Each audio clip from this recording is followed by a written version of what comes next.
Going to see a little bit of a classic matchup, honestly, with Richard on D&T Death and Taxes versus Zach on Sneak and Show. I mean, if you want to talk about the classic legacy matchups, this I feel like falls in that category. I think the only thing we're missing from this table is a couple Delvers, but deck lists that include 4 Thalia, 4 copies of Mother of Runes, 4 copies of Wasteland.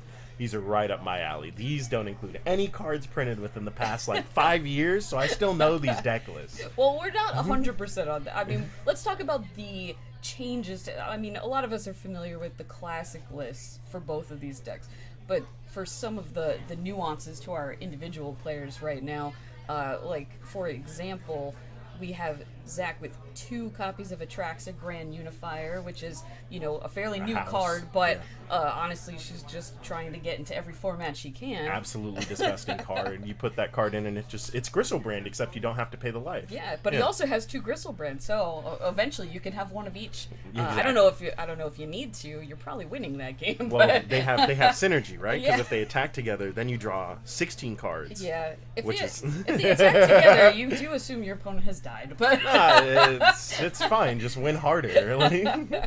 But outside of that, our pretty standard Force of Will, Emmer Cruel, everything to set up the one-off Simeon Spirit Guide to really get Sean you going. Qureshi's deck list and arts.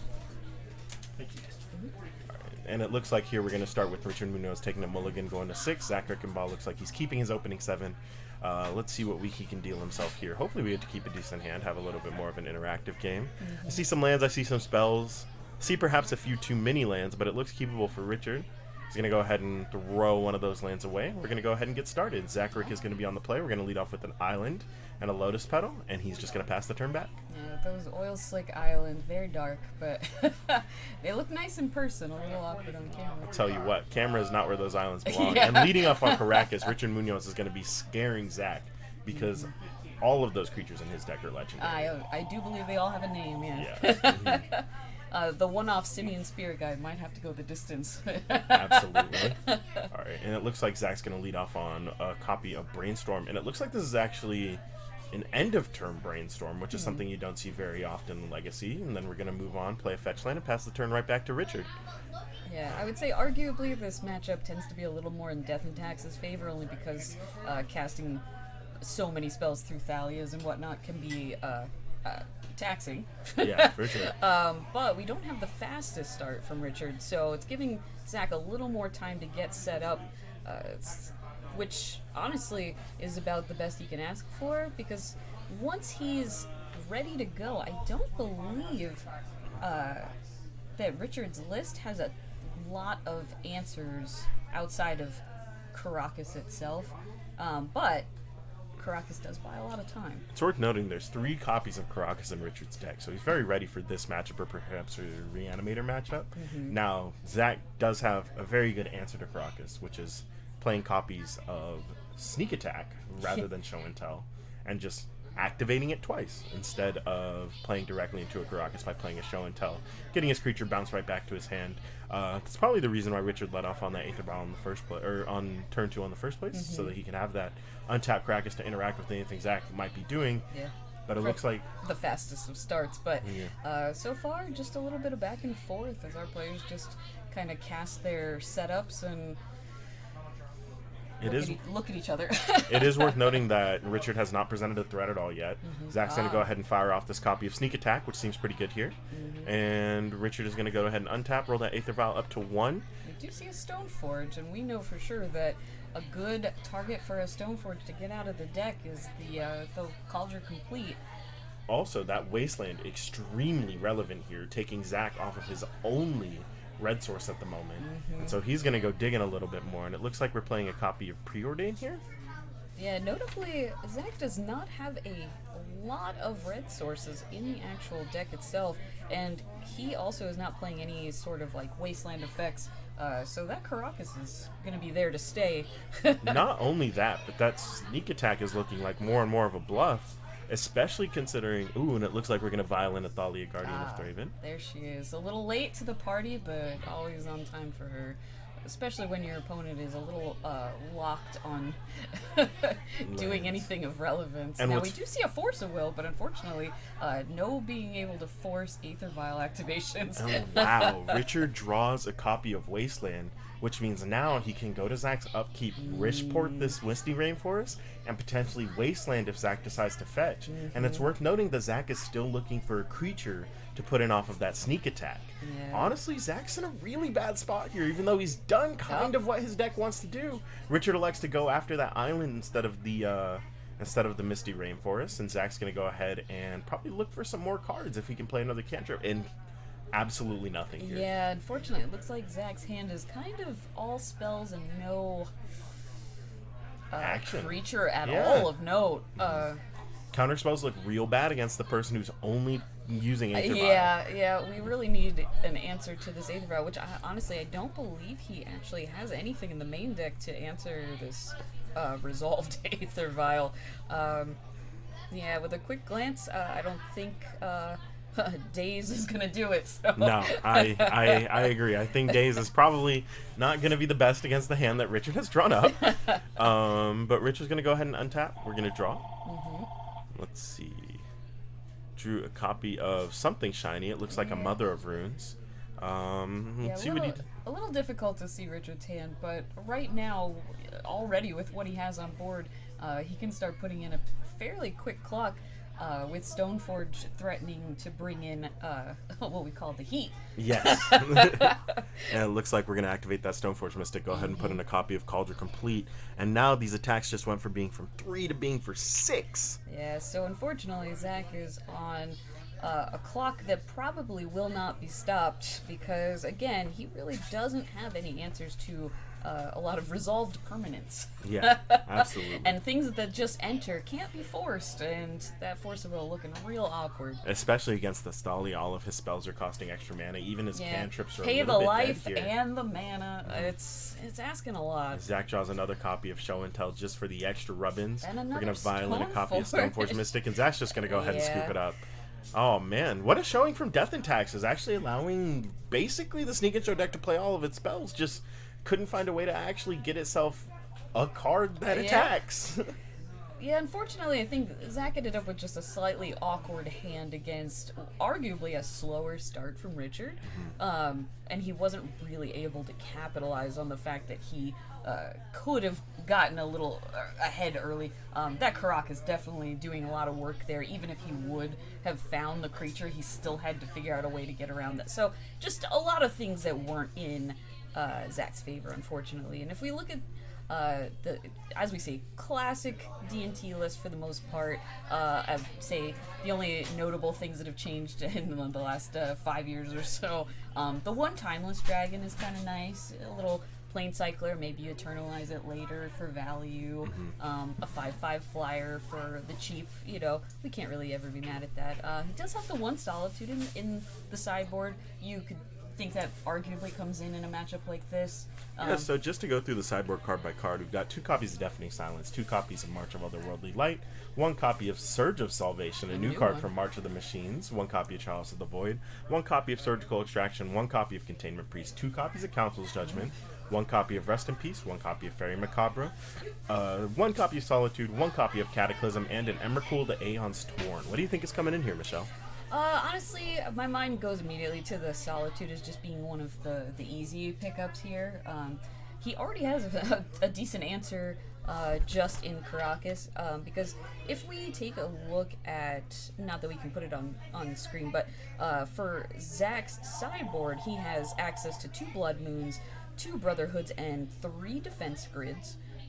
2 Fairy Macabre, 1 Flusterstorm, 1 Omniscience, 1 Pyroblast, 1 Red Elemental Blast, and 2 Surgical Extractions. So again, I don't really think this is the matchup he's looking to bring the Blood Moon in. So he doesn't really have a whole lot of ways to deal with one singular card, which is Caracas. Thalia, again, putting in a lot of work. I could see Zach maybe bringing in the Brotherhood's end to kind of deal with the early things Just like the pressure. like the Mother Runes, Flicker, like they all pretty much die to 3 damage across the board, right? So allowing Richard to kind of do a little decent setup with an Aether Vial and then wiping it away. Probably one of the better things that he could be doing early. Yeah. Okay, so we're going to go ahead and move to sideboarding for the second game. I will say on our Death and Taxes end, these Containment Priests are obviously looking very good. The Council's Judgment are iffy, but they might be better than some of the cards he already has in his Maybe one deck. if he wants to kind of shave something down. I actually like bringing in this copy of Emrakul because it makes those copies of Show and Tell The Show and significantly Tell. worse. Yeah. You expecting Thalia? No. No, it's it's your boy. It's Emrakul. 2 copies of March of the Worldly Light seem pretty bad here. The copy of Frame Yeah. Macabre probably not coming in. Rest in Peace seems medium at best.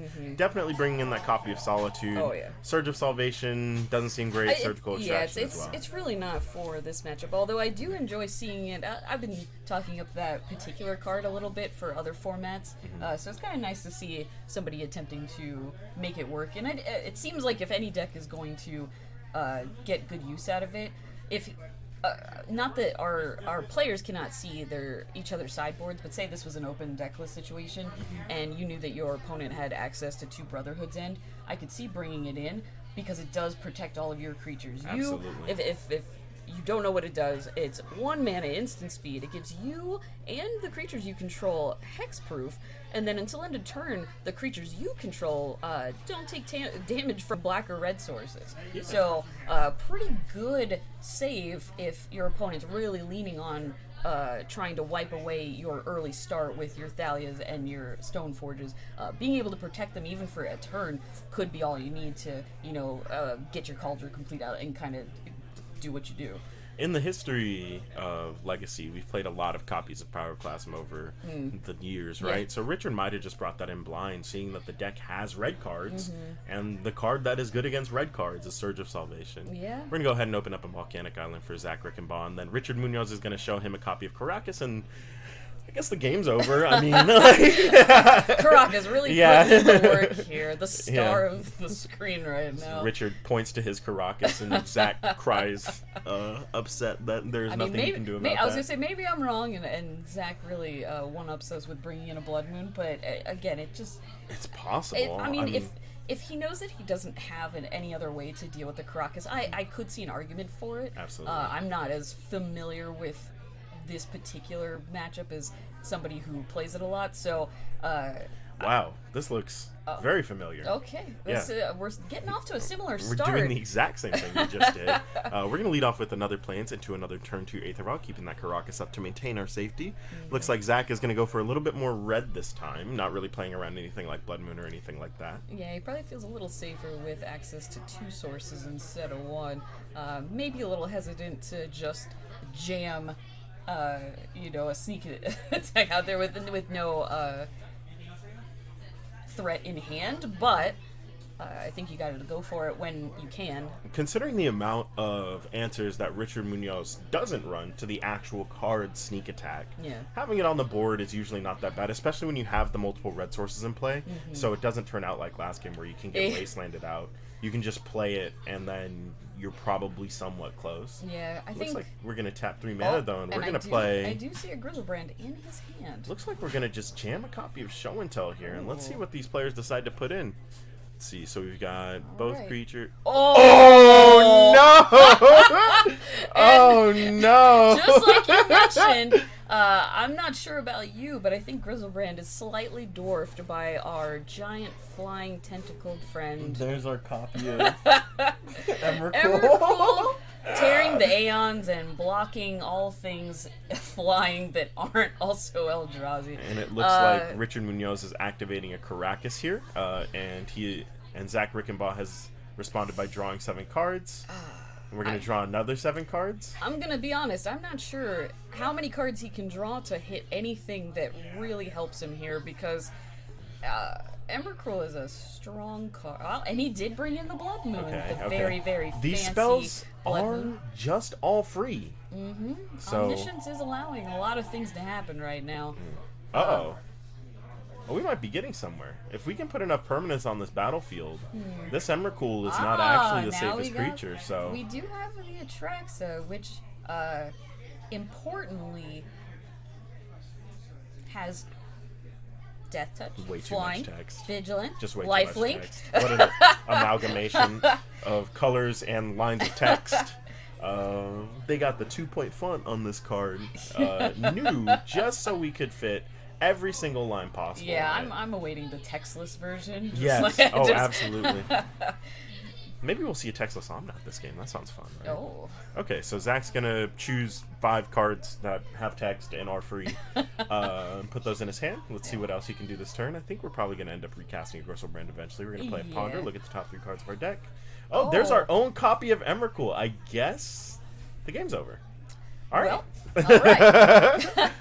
All right, sweet. So that Omniscience was very important. That So how do game. you beat an Emrakul? Oh, with your own. You just play more Emrakuls. You just play more. Yeah, one of these decks has like 4 Emrakuls, and the other deck only has Well, 1 hold on. Emrakul. 3. 3 Emrakul. Three. Oh, so we're reserved. Yeah. Okay.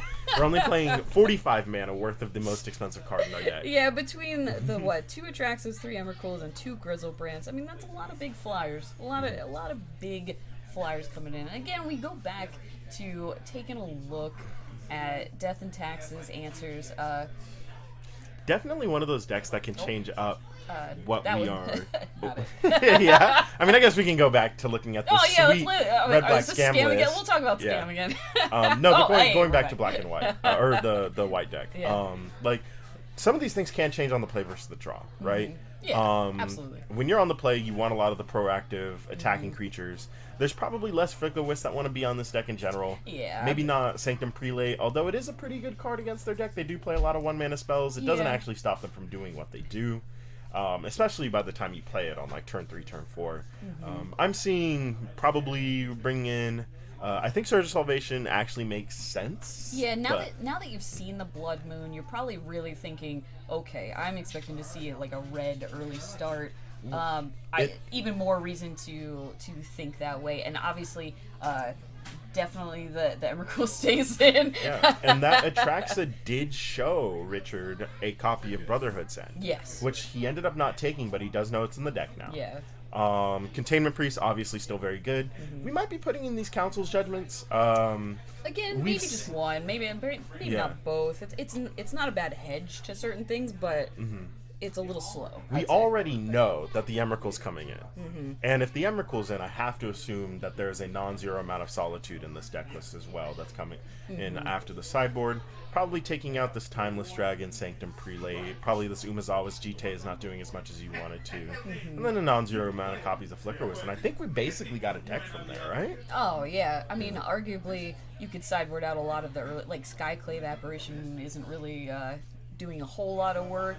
You know, cards of that nature that are good in certain matchups don't really function very well in this particular lineup.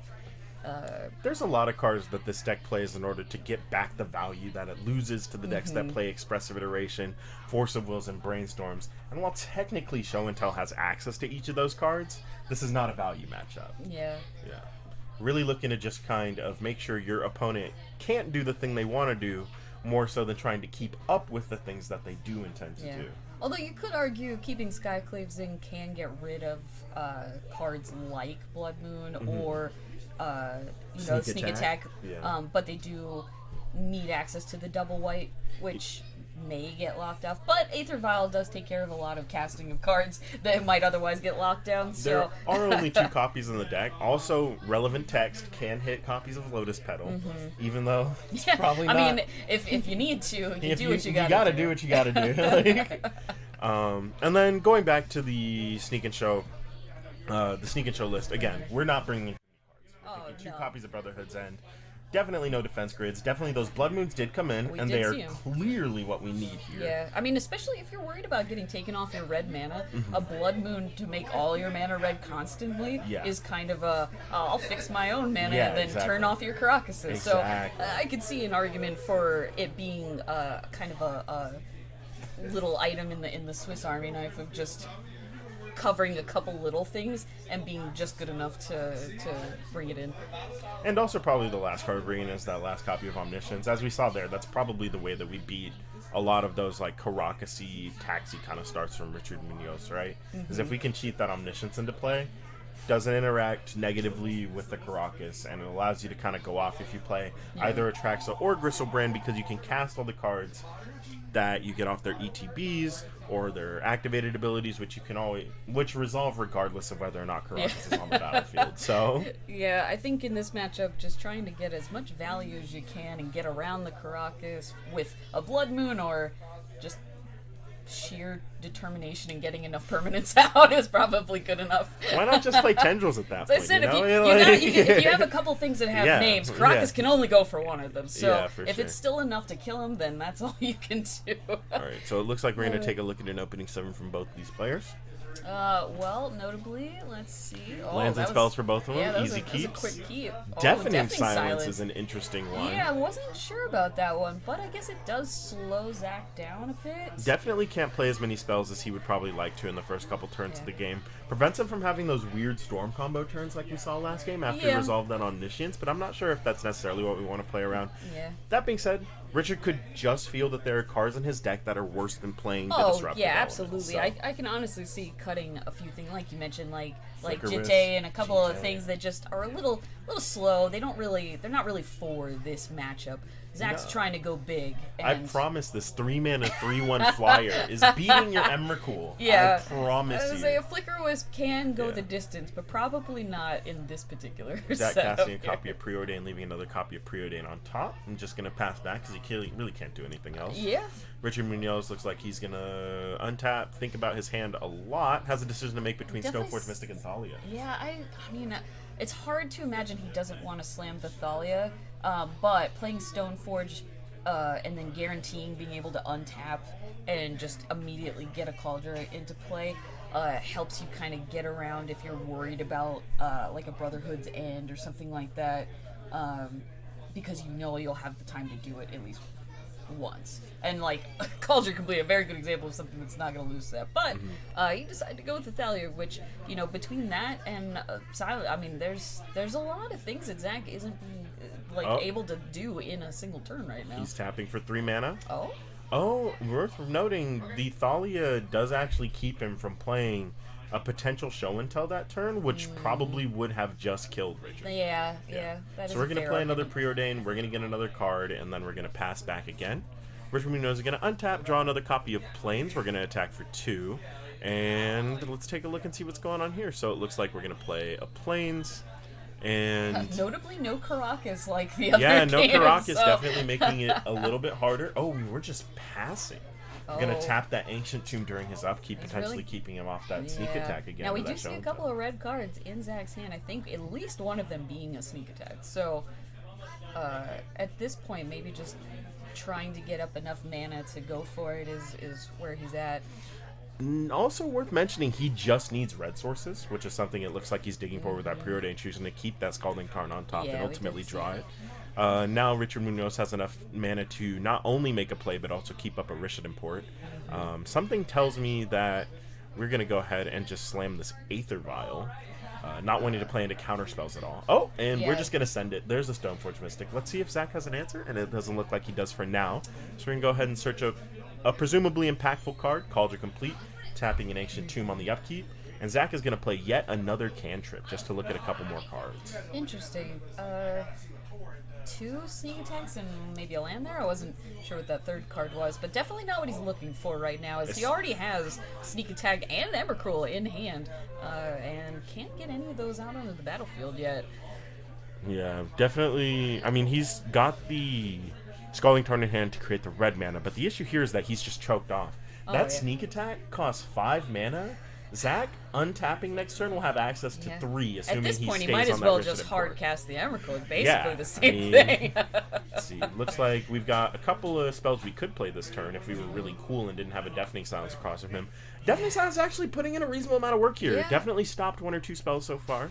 Looks like Richard's going to untap. We're going to draw, looks like what is another land. Yeah, I think he's not worried about doing anything outside of getting that Cauldron into play and then just keeping Zach choked on mana for probably the rest of the game. And knowing that Zach needs to fetch off of this Scalding Tarn means that he's effectively on a 2-turn clock instead of the 3-turn clock he might be otherwise. Yeah, So Zach he's already going to effectively 12. Yep, going to 6 at the end of the turn. We're going to go ahead and presumably find a red source to see if we can make something happen here. Yeah. But Zach really just on the last turn of the game as far as Richard is concerned. I mean, honestly, if he can't get like an Emrakul, like exactly that pretty much into play, that only would buy him time at this point, because like even like for example, if he had the Brotherhood's End, it doesn't take care of Cauldron at all. What's funny is that even if he does get the Emrakul, he's priced into blocking. Yeah, which isn't even the greatest. And he has to block the Germ token, which exiles the Emrakul. Yeah, I mean, not an ideal situation At all. And he really doesn't have any answer for the Cauldron once it's in play. His only way to make a second red mana to play either of these Brotherhood's End is to cast a copy of Lotus Petal, which means that he is. But he can't cast the second spell. But he Yeah. and he has to pay. And he has to pay one for the Lotus Petal. Everything's terrible. D&T doing what it does, keeping our opponents from doing fun things. I think we just watched a game where the Sneak and Show player did exactly what the Sneak and Show player wanted to do when he put Brainstorms and Force of Wills in his deck, which is play a cantrip every single turn. Yeah. It's a shame it did not matter. And we see Zach with just so many beautiful cards in hand and not really able to leverage them as he would like. Richard Munoz showing him the redundant copies of cards that don't matter. Although that Flicker Wisp does make it to where even if Zach did play something important, it was going to go away and Richard was going to go in. Looks like they're just discussing what they're doing pre and post sideboard. Maybe we'll get a look at some of these cards.